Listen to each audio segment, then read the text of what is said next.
Sa buhay na walang hanggan, kundi ang pintuan ng Panginoong Yesus. Kapatid, kapag ikaw ay namumuhay sa kasalanan, hindi ang pintuan makipot ang dinadaanan mo, kundi yung maluwag.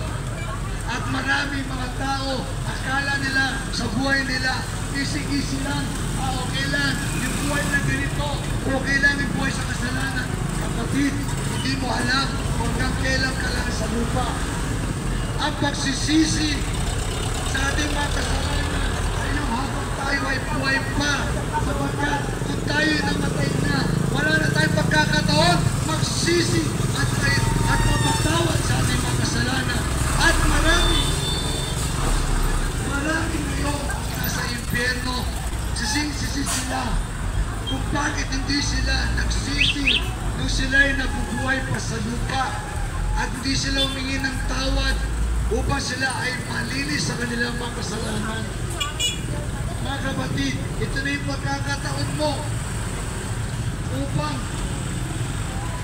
ikaw ay mapatawad ng Diyos sa iyong mga kasalanan at ikaw ay kanyang malinis at iligtas sa pamamagitan ng pagtanggap mo sa ating Panginoong Jesucristo.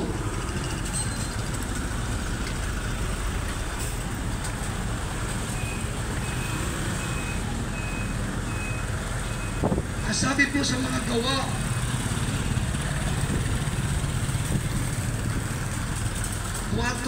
ang sabi pa rito, at sa kaninong mag-iba ay walang kaligtasan, sapagkat walang ibang pangalan sa silong ng langit ay binigay sa mga tao na sukat nating ikaligtas. So dito binabanggit ng mga apostol, walang ibang pangalan sa tao upang siya ay maligtas.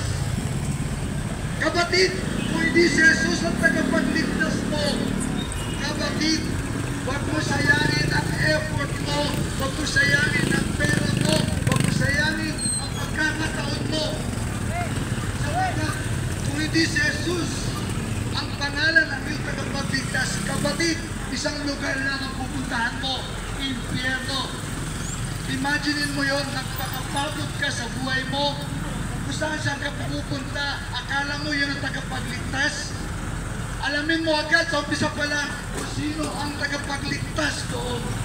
Kapag hindi si Jesus, sinasabi nito sa salita ng Diyos, isang pangalan lang ang ibinigay sa ilalim ng langit tungkol sa lupa, kundi ang pangalan lamang ng Panginoong Jesucristo. Maraming mga tao nakakaawa kasi nagpapagod, nagsasayang ng panahon, nagsasayang ng pera, nagsasayang ng pagkakataon, tapos pupunta lang pala sila sa impyerno. Mga kapatid, huwag tayong patawa. Ang sinasabi ng salita ng Diyos, isa lang ang pangalan. At ang pangalan iyon ay ang Panginoong Jesucristo. Jesus! Jesus! Jesus! Jesus! Yun lang po ang tagapagligtas sa lupa. Wala na pong iba.